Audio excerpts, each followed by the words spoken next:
OW Root, and this is Pleasant Peninsula. This past week, the trees have just exploded with leaves. I'm looking up right now and they're filling out. Just a week and a half ago, they were sticks, twigs. And what a mood changer that is. I mean, it's such a positive, it has such a positive impact. You know, you can have the most beautiful day in the world. It can be 67 degrees, sunny, wonderful, nice little breeze. But if you are looking up at sticky trees, barren twigs, it never feels warm. It just really doesn't. It might feel warm on the body, the sun that is. There's something missing. It doesn't feel so warm in the heart. You know something doesn't make sense. It doesn't add up. But to look out the window and see fuller branches, not totally full, fuller branches. And it felt like every hour they were getting fuller. It really did. It felt like every time I looked out, they were more full. And there were more leaves out there. And it really was. And how fast it changed. It was a week. It's just incredible. It's just unbelievable. And you know, there's a metaphor there, obviously. To see fresh leaves, new blooming flowers. It's a metaphor for new life, obviously. And who doesn't love new life? Just a couple weeks before, I was raking the leaves that I didn't rake in the fall. They were stuck under the snow all winter. They were soggy. I'm really raking up decay, death, really, from the brown, still cold earth. And then, a couple weeks later, we have trees that feel like life rather than death. In this past week, we had glorious weather, even beyond just the blooming trees, even just beyond the filling out branches. We had July-like weather, 76, 77, 79 degrees on the beach Friday. The beach was empty. No more than 15 people there because it's May. The tourists aren't here yet. The town isn't busy yet. The second half of May and the early part of June and September they're the months for the locals. We get these days that feel like summer, but it's not, so it's not busy. The beach was just beautiful waves, incredible clouds, a breeze off the lake. Empty, abandoned world. It feels like the whole place is your own, because it kind of is. It really is. Heavenly. And that was 2 days ago. And today, is it 79 degrees? It's not. It is not 79 degrees. It is 51 degrees and damp, misty and foggy.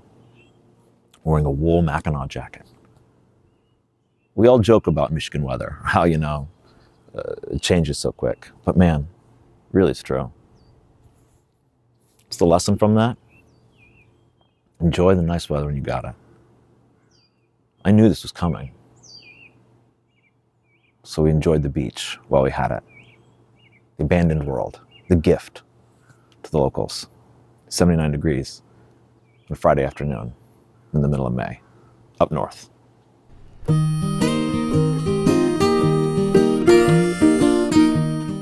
Sea stacks. What are sea stacks? Well, you might not know the term sea stacks, but you know what sea stacks are. And even if you don't know what sea stacks are, you know what sea stacks are. You've seen them before. You've seen pictures of them. Sea stacks are in Scotland, they're in Italy, they're in Portugal, they're in Australia, and also in the Upper Peninsula, in St. Ignace. But before we get into sea stacks and the sea stacks in St. Ignace, let's do a history lesson.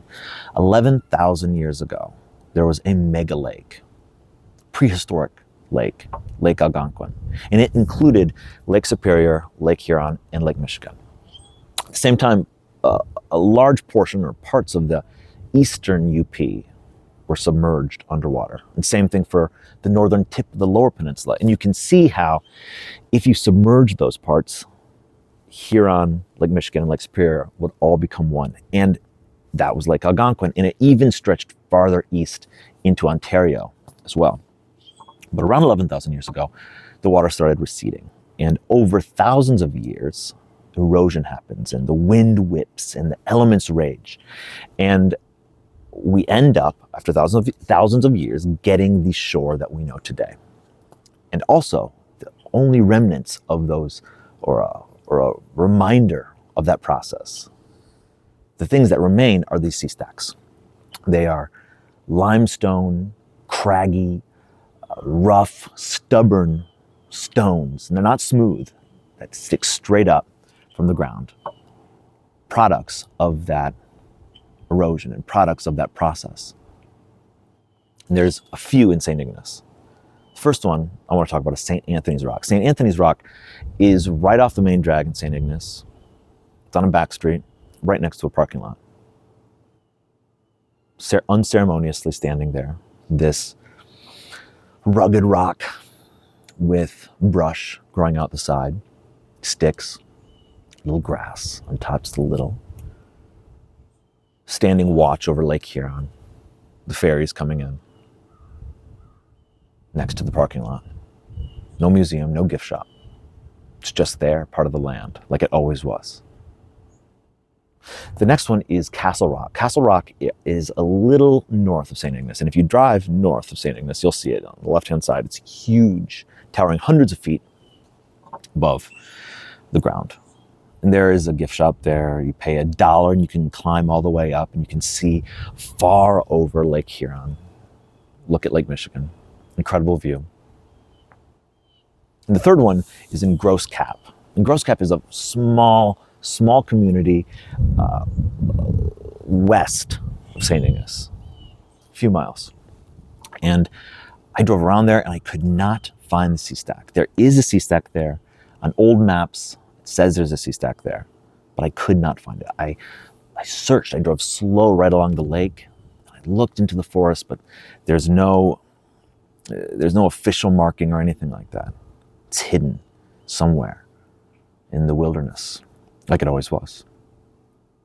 And there's also some sea stacks on Mackinac Island as well.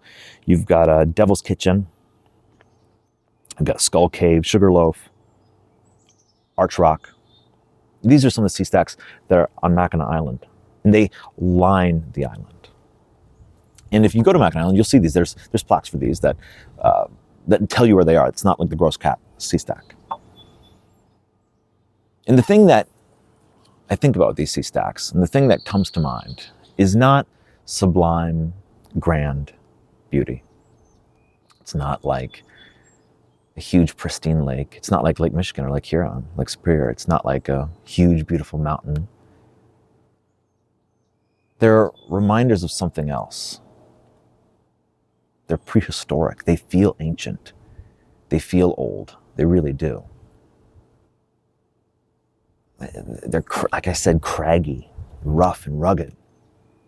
When you look at them, they are almost in a strange way a reminder of our mortality. They were there before us, and they almost feel out of place in our built environment. Go to St. Anthony's Rock, and as I said, it's unceremoniously there. It's just next to this parking lot. It's just part of the land. It was there before we built the town.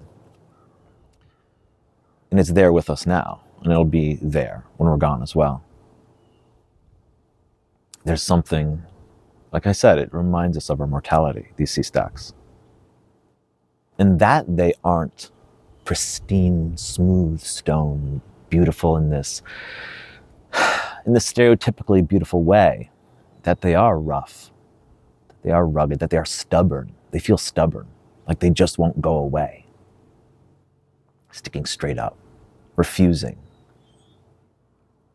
There's some sort of metaphor there too, about time, changing worlds, what remains. I'm O.W. Root from Michigan Enjoyer.